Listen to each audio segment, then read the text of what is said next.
এখন বাজে হচ্ছে দুপুর 12:30 কি 1টার মতো। আমি নিজেও কালকে আইসিইউতে ভর্তি ছিলাম। এই যে দেখো আমার হাতের চ্যানেল খোলা, তো চ্যানেলটা খোলার পর এরকম তুলো আর কি একটা লাগিয়ে দেয়। তো যাই হোক, এদিকে মা তো টেনশন বেশি করলে পান খায়, সেটা আমার অসুখের পর থেকে আমি মানে দেখছি।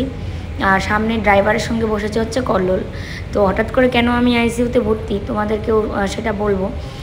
তো আমাদের রুমটা তো এত ছোট, তো এই রুমটা ছোটোর জন্যই হয়েছে, তার মধ্যে আরও কিছু সমস্যা হয়েছে। তো এই যে দেখো হাতটা পুরো ফুলে, আমি মানে হাত ব্যথা করছে। তো এক প্রকার আমি নিজে রিস্ক নিয়েই কিন্তু ছুটি নিয়ে এসেছি, আমাকে আজকেও আইসিইউতে ভর্তি রাখতো। তো বাবু যে ডাক্তারবাবুর আন্ডারে ভর্তি, আমিও মানে ওনার আন্ডারে ভর্তি ছিলাম। তো স্যারকে বলেছি যে আমার আইভিএফ ট্রিটমেন্টের ওখানে আজকে আমার লাস্ট ডেট অ্যাপয়েন্টমেন্টের, তো ওখানে যেতেই হবে, আর নাহলে আবারও পিছিয়ে যাব। তো এগুলো বলার পর স্যার আমাকে বললো, তাহলে তোর যে অবস্থা, মানে আমাকে তুই করেই বলছিল একদম নিজের মেয়ের মতো, যে তোর যে কার্ডিয়ার মানে যে প্রবলেম, তোরও হার্টে যে সমস্যা দেখলাম, হার্টবিট আমার 170 মানে পেরিয়ে গেছিলো গতকালকে হার্টবিট, আর প্রেশার হাই। তো এত কিছু মিলিয়ে মানে সেই অবস্থা খারাপই ছিল। তো ওই জন্য বলেছিল পরে ভালো ডাক্তার দেখাতে।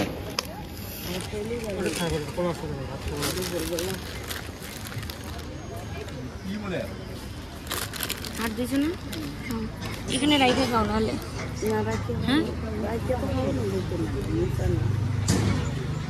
হ্যাঁ, হাতে নিয়ে তো বাড়িতে খাওয়াই। তো সারাদিন কিচ্ছু খাওয়া হয়নি মার আর কল্লোলের। তো ওরা যে এখানে খাবে এখন, এখানে আমার গাল কাটতে দিয়ে জানি না তো।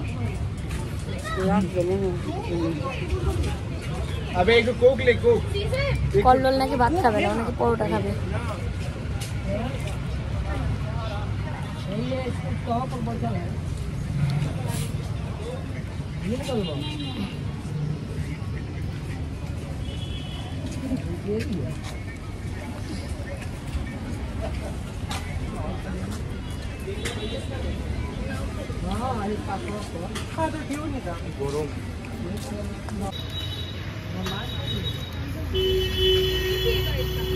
ভালো আমার খাইতে, খাও।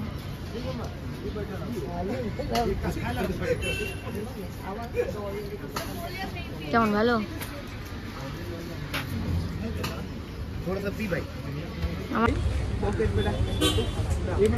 এখন যে আমার আইসটা খাবা,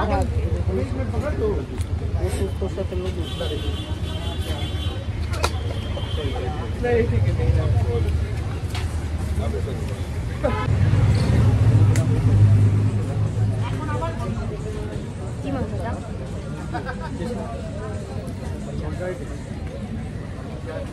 বানাইছে ভালো করে। আমার গালটা কাটছে না।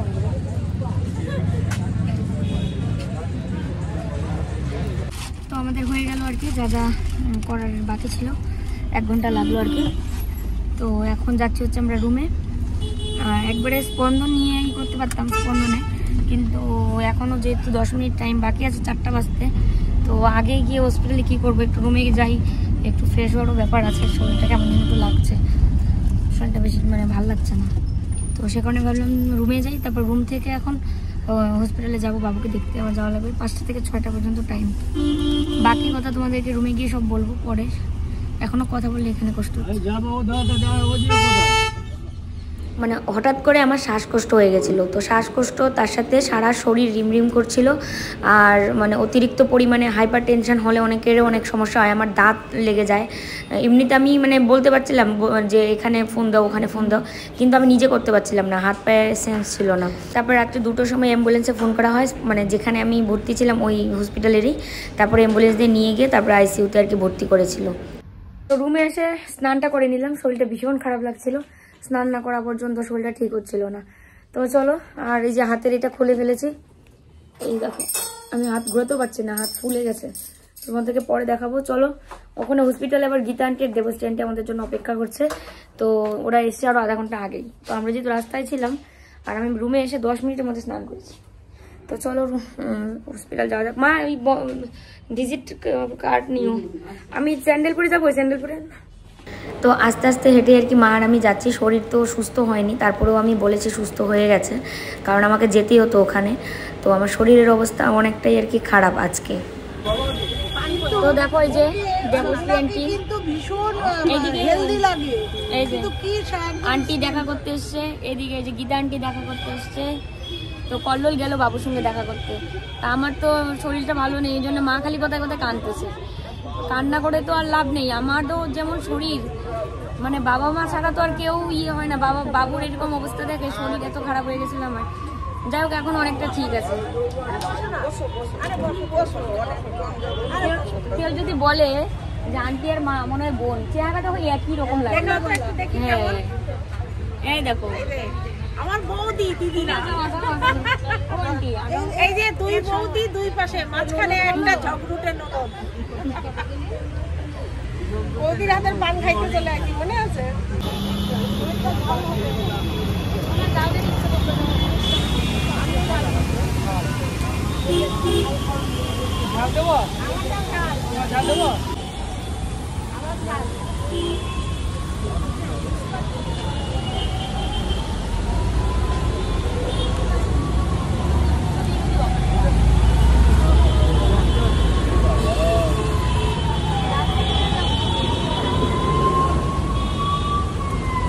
দেখো কি অবস্থা, এটা সেই কেমন করে জড়াই করে রাখছে। এই যে আর দুইজনও এসছে, সুদীপ আর ওই যে কেয়া। কেন অলরেডি ক্যামেরা অন করা, লুকোচুরি হবে না, আমি তো ধরতেই পারবো না আন্টি। তোমরা যে এসছো দেখতে, এটাই আমাদের কাছে অনেক। ওরে বাপরে বাপ।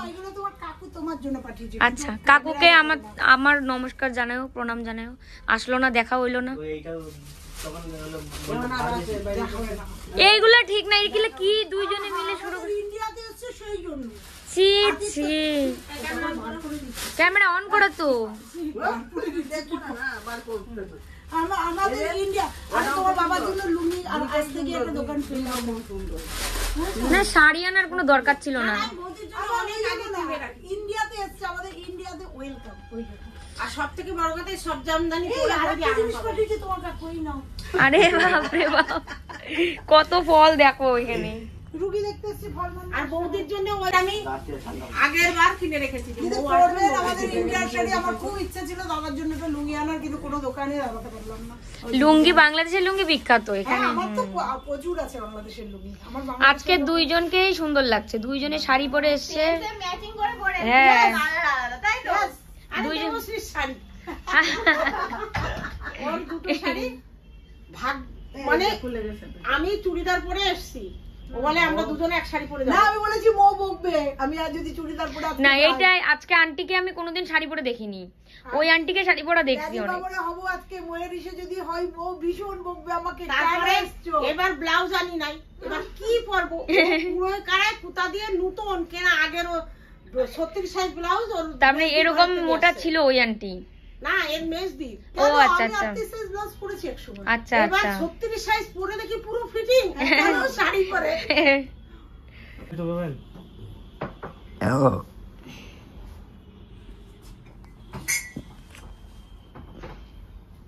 তো ভার নেই না। আমি নিতে পারবো না হাতে, শোনো নিচে রাখো। সম্পর্ক সবাই দুধ চা আজকে, আমার কি তোমাদের সাথে সম্পর্ক? খাঁটি গরুর দুধ দেড়টা, মালাই মার্কে চা। সবাই আসাতে একটু ভাল লাগছে গো। আমার বাড়িতে আসো কালকে সবাই মিলে। আমাদের আন্টি, আমাদের গীতা আন্টি গায়েব হয়ে গেছে বাথরুমে গিয়ে। চায়ের সাথে বিস্কুট খেলে চায়ের নেশাই কেটে যায়। অবশ্যই দেখেছো কিভাবে এসছি আমি, তুমি জানো না। আজকে না এলে আর আমি আসতে পারতাম না, অনেক কষ্ট হয়েছে তোমরা। না কষ্ট নেই। এরপরে পাসপোর্ট ভিসা করে আমাদের ওখানে যাবা, মার বাড়িতে পাসপোর্ট ভিসা করে। আমি মাসে যাচ্ছি বাংলাদেশে, খুবই খুশি হবো বাংলাদেশ গেলে। মংলাপটে যাবো, তারপরে কল্লোলের কোনো বক্তব্য আছে? মনে থাকে যেন কল্লোল যে বসে আছে দেখো বাচ্চাটার মতো। মামিকে রেখে আমার কাছে চলো, মামি থাক। বলছি যদি টাকি যাও তাহলে আমাদের বাড়িতে ঘুরে আসবে। এরা এখন বেরিয়ে যাবে, আবার দেখা হবে। হ্যাঁ আবার দেখা হবে, সাবধানে যাও দুজনই। অন হয়ে গেছে। তো এই যে দেখো সুদীপ আর কে আমার জন্য খুব মানে খোঁজাখুঁজি করে জামরুল নিয়ে এসছে, দুটো নিয়ে এসছে। জামরুলটা আমার ভীষণ পছন্দের, একটা খেলাম, কল্লোলকে দেবো এখন একটু, আর আমি একটু খাবো। মাসি ফোন দিয়েছে বাংলাদেশ থেকে, মা ভিডিও কলে কথা বলছে, দেখা একটু। শ্বাসকষ্ট হইতেছে, মানে তার হাতে পায়ে কোনো শক্তি নেই, পরে তো তার ওই যে অ্যাম্বুলেন্সে বলে নেওয়া হয়েছে। তো এই যে দেখো এখন সুদীপ কেউ চলে যাচ্ছে, এখন বাজে 9টা 11-র মতো, কেউ আর থাকে না। বাড়িকে খুব মিস করতেছে এখন, আর ভাল লাগতেছে না, মনে হচ্ছে যেন আরো একটু কথা বলার জন্য কাউকে যদি পেতাম। টাইম কম ওই জন্য। আর আজকে এসেছি অনেকটা দেরি করে, সন্ধ্যা হয়ে গেছে, একটুখানি সময় বসতে বসতেই বেজে গেল এখন 9টা। আর একটু বসলে আর ট্রেন পাবো না, ওই জন্য। ট্রেন না পেলে না পাবি, তাহলে কি হবে? মাঝ রাস্তা নেওয়া দাঁড়াই থাকবি, তারপরে তুমি কি ধাক্কা মারবা আর একটু চলে যাবো। ভালো করে যাস, দেখে শুনে ফোন করিস গিয়ে। এরপর একদিন আসলে সকাল সকাল অনেক। হ্যাঁ সেটাই, সকাল সকাল আইসে আড্ডা সাড্ডা মারে, তারপরে যত আগে দিয়ে আসো। তোমাকে আগাতে আমার একজন আসছে। তাহলে না, যাও যাও খাও। Tata tata. এই যাও টাটা। টাটা, ভালো করে যাস, ফোন দিস গিয়ে। তো দেখো বাংলাদেশ থেকে আমার মামা ফোন দিয়েছে, এই যে দেখো আমার বড় মামা, আমার মার দাদা। তোমার ভিডিও করতেছি, তোমার ভিডিও করতেছি। হুম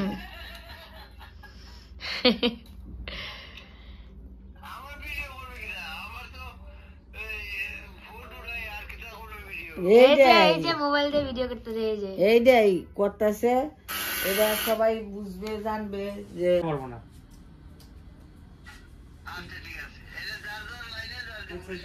না তুমি যে পরিশ্রম করতে পারো, যে মেনটেন করার ক্ষমতা, সেটা আমাদের মধ্যে অতটা নাই।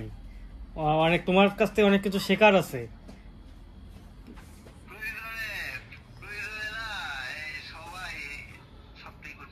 হ্যাঁ তা ঠিক না, তবে তোমার আর মামির মধ্যে একটা আলাদা জিনিস দেখি, যে তোমরা সবার সঙ্গে কিরকম করে মেনটেন করে চলো, এত সুন্দর, মানে আলাদা একটা মানে এক্সপিরিয়েন্স তোমাদের একটা ভিতরে, সবার সঙ্গে সবার বন্ডিং, এটা অনেক খুব কম লোকের মধ্যে হয়।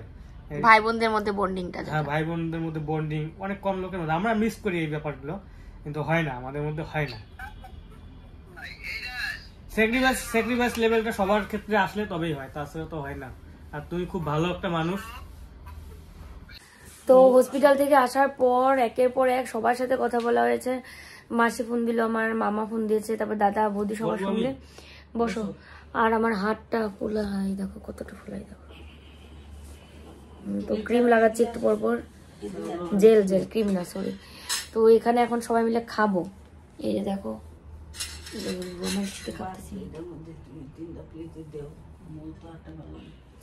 আমার এই হাতের অবস্থা সেই খারাপ, শাখাটাই ঘুরতেছে না হাতে, মানে চ্যানেলটা লাগানোর পর, চ্যানেলটা খোলার পর এই হাত এরকম ডুম হয়ে আছে ফুলে। তো চলো আজকে রাতের খাবারে কি কি আমরা অর্ডার দিলাম সেটা তোমাদের দেখাই। আর বাবুকে কালকে ডিসচার্জ করবে, ভীষণ খুশি লাগছে, কালকে ডিসচার্জ করবে। তো এবার রুমে আসার পর যেন সব ঠিকঠাক থাকে, এটা ঠাকুরের কাছে প্রার্থনা। আর তোমরা সে আগের বাবুকে যখন আমরা কলকাতা নিয়ে আসি তখন আর এখন মিলিয়ে দেখো, পুরো একদম 50-50 হয়ে গেছে, এত পরিমাণে শুকিয়ে গেছে। শীতে কাঁপতেছে, এসি চালু করা। কল্লোল আজকে সার্ভ করে দিচ্ছে রে, আমার হাত ভালো নাই। কি আছে তরকারি? এটা মধ্যে মিক্সড সবজি, একটু ভাত থাকলো ভালো লাগলো। বাহ, মাছের কারি, কালারটা কি বাপ রে বাপ। মার খুব অসুবিধা হয় এখানে বসতে, কি পরিমাণে এটা নরম, আমরাই বসতে পাই না, মার তো আরো পায়ের সমস্যা। তো যাই হোক কষ্ট করেই আর কি সবাই মিলে খেয়ে নিচ্ছি। আমাদের রুমটা হচ্ছে একদম ছোট রুমে 3 জন থাকা মানে বিশাল কষ্ট, অক্সিজেনের অভাব হলে।